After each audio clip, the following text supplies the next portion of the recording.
I think keeping your principles in line as you're negotiating and making sure that you can't compromise on these things, but you can on these things. That's how you get legislation done.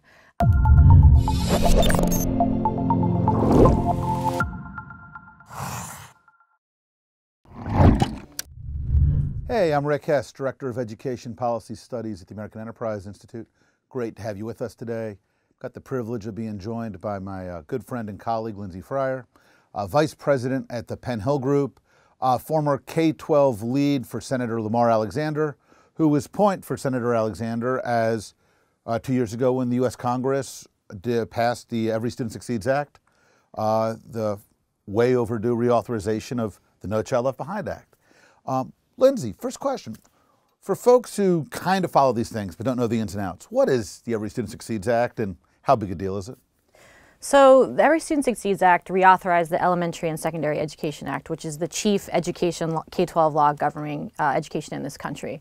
And this was a pretty major reauthorization. We'd had No Child Left Behind, which was probably the most famous reauthorization of ESSA since '65, I'd say. Which had in place very strict federal mandates about what states had to do in order to get federal money. And there's a lot of strings attached to it. And the entire education community had gotten tired of that law and then other conditions placed on it through the Obama administration and Arne Duncan's waivers. So ESSA was a chance to really reset the clock and say, let's re-examine the federal role in education. Let's return some control back to states and school districts. And so it's a huge deal because the law essentially does that. So if you look at Every Student Succeeds Act kind of from a little bit of a distance, what are 2 or 3 or 4 of the biggest, most important things that it did? So I would say the first is it definitely restores state and local control and returns a lot of decision-making power back from the Department of Education, the Secretary of Education telling states what to do, really putting that decision back in the hands of states and school districts. So that's the first thing, and that was the real intended goal, I'd say bipartisanly across the board. Second thing is probably one of the most hotly debated topics that the Congress had over this was the issue of assessment and testing. Everybody talks about it all the time.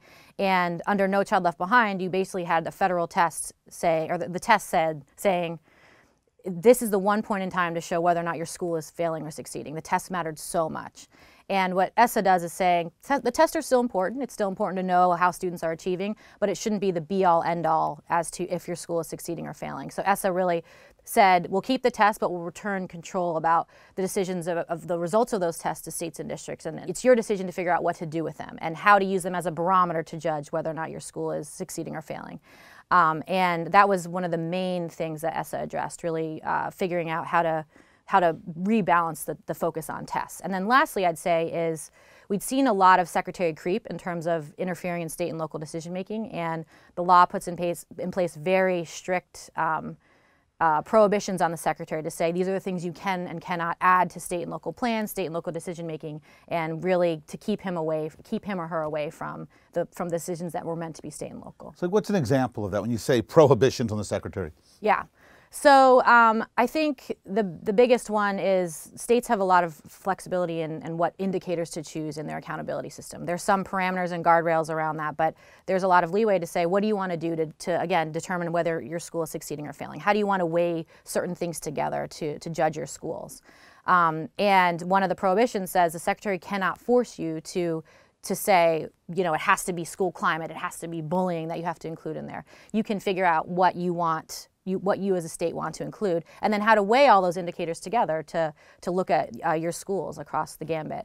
So the secretary can't interfere with that, can't interfere with anything to do with your state standards. So, Common Core was a hugely debated topic, and that's partially because the federal government got involved with something that was originally a state idea, for states to come together and figure out what good standards look like and adopt those if they so choose. But then the federal government said, well, actually, we think this is a great idea, and we're going to give everyone extra points or give them a waiver if they adopt the Common Core state standards. Now that type of activity could never happen again. There's very strict prohibitions about federal interference with state standards. So I think those are 2 major examples there. And how did that play out on the Hill? So were there people who were saying, look, if there's good standards, of course Washington should push states to use them because they're good. Mm-hmm. And we can't give states too much control over how to judge if schools are doing okay because some states might make bad decisions for kids.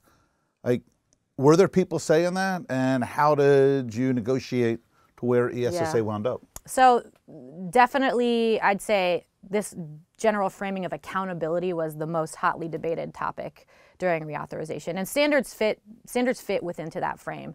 The biggest thing, I think, in terms of the standards is there actually was bipartisan, bicameral agreement that the Secretary shouldn't be interfering with state standards because the politics around Common Core, I think. Something, again, that should have been left up to the states to adopt if they wanted became a federal thing. And so I think across the board, everybody said, let's pump the brakes on this and make sure that the Secretary can't get involved with this in the future. But the idea of how they fit into accountability systems and if states are setting high bars for their students and then what to do if the state's bars aren't high enough, that was definitely a big negotiation point. And you had Republicans saying complete hands off from the Department of Ed, and the Democrats saying, well, we do need some federal involvement, maybe less than No Child Left Behind, but we still want some, they call them guardrails, federal parameters about what was really important for the department to look at. And so it was just this push-pull of what's the federal role in education, that fundamental question. You know, it sounds like a cliche sometimes, but it really did come down to Democrats versus Republicans saying, well, less versus more, and what's the sweet spot, what's the middle ground? And that's where the compromise point needed to be made. And on these guardrails that you're talking about, when somebody says, hey, that state's standards aren't high enough, that state has, like, how do we know? Who judges, like, what's high enough? And who judges what's like a necessary guardrail? How does that all work? Yeah, so the one thing for sure is the Secretary no longer says whether or not a state's standards are good enough. I think the point of ESSA was to say, let's give states a shot. Let's look. Let's let them figure out what academic achievement they want their students to have and what good enough, what goals are good enough, and let's use institutions of higher ed within that state to kind of align K-12 to higher ed. So you say, my standards are aligned so that when students graduate from high school, they're entering college without the need for remediation. They're entering college being able to take credit-bearing coursework without the need to be held back. So that was the minimal descriptions that states had to consider within the setting of their standards. And then it's up to them to put that out to the public, and the public should decide whether or not those are good enough, and whether the goals that they set in regards to those standards are good enough. So, you know, we really wanted the states to take charge of that. We learned a lot, I'd say, in the past decade about education, and we thought we wanted to set the states off on a path to really say, these are our standards, these are our goals, let's see if this works for us. So what were a couple of the real sticking points then as you guys were negotiating this?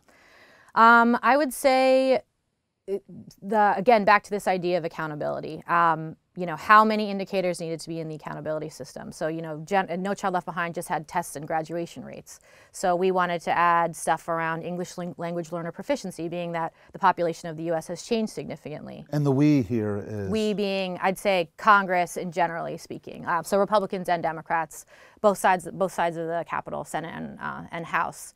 Wanted to, like, what should the indicator, what indicators are enough, like how many should we have? So again, Republicans wanted less, Democrats wanted more.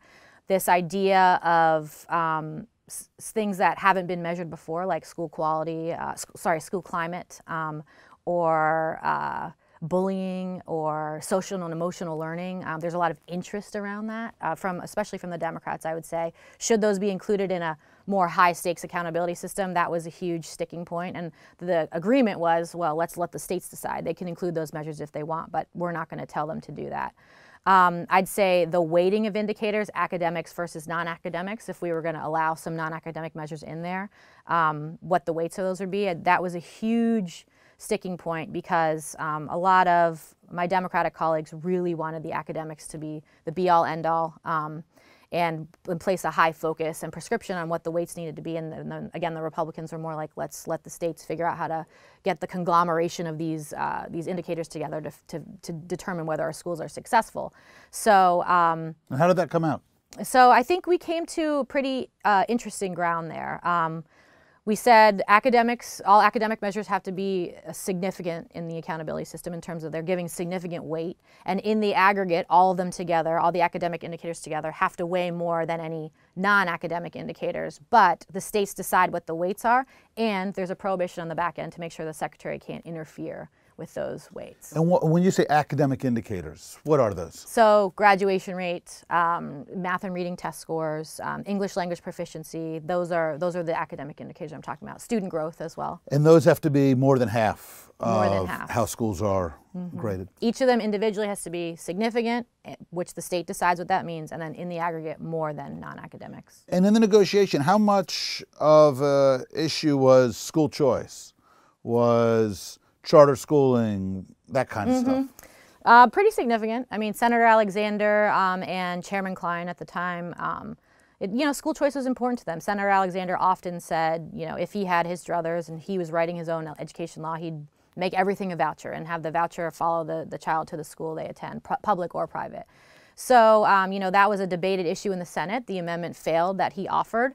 It did come up again in negotiations because the House had a portability proposal wherein Title I dollars, just Title I dollars, follow kids to the public school that they attended. So it was definitely discussed. In the end of the day, Alexander felt he had had his shot, his amendment failed, so he'd live to fight another day. Klein kind of felt the same way because the Democrats didn't want any type of that proposal there. So we decided not to include that aspect of school choice, but there was very bipartisan support around the charter schools program, and a lot of work together to make sure that was included, to strengthen the program so that states have an opportunity not just to open new schools, but replicate and expand existing schools and, look at their authorizing practices. There's a lot of bipartisan support around that program. One of the issues that was part of the conversation was trying to give states, districts more flexibility about how to use federal dollars. Could you talk a little bit about how that got talked about and what the law changed, if anything, there? Yeah, so I think in terms of the fundamentals about how money flows to states and then to districts, we didn't change too much with regards to the funding formulas, except for Title II. I'd say there was a funding formula change, so there will be some. And what's Title II is? Title II is the title in ESSA that focuses on teachers and teacher training. So the fundamentals of how money flows didn't change. I think just the politics around that is very interesting. It's not Republican versus Democrat. It's winners and losers in states. Who loses money, who gains money. So it's very difficult to change funding formulas in a reauthorization. But I think this idea of flexibility, there's a lot more room for states to figure out how they want to spend their money and on what activities they think are important than I'd say in the past. And the other thing that it's probably a less talked about provision is something called transferability, where you can move money between titles. Like I talked about the funding formulas by the way that the way that states and districts get their money. But once you get your money, you have flexibility with how to move it around between certain titles to say, these are the initiatives that are important to me as a district, as a state, and this is how I want to spend my money. There's a lot more of that than there was in the past. Hey everyone. Thanks for watching part 1 of our discussion with Penn Hill Vice President Lindsay Fryer. If you enjoyed what you saw, remember to like the video or leave us a comment. And if you want to see more, check out part number 2.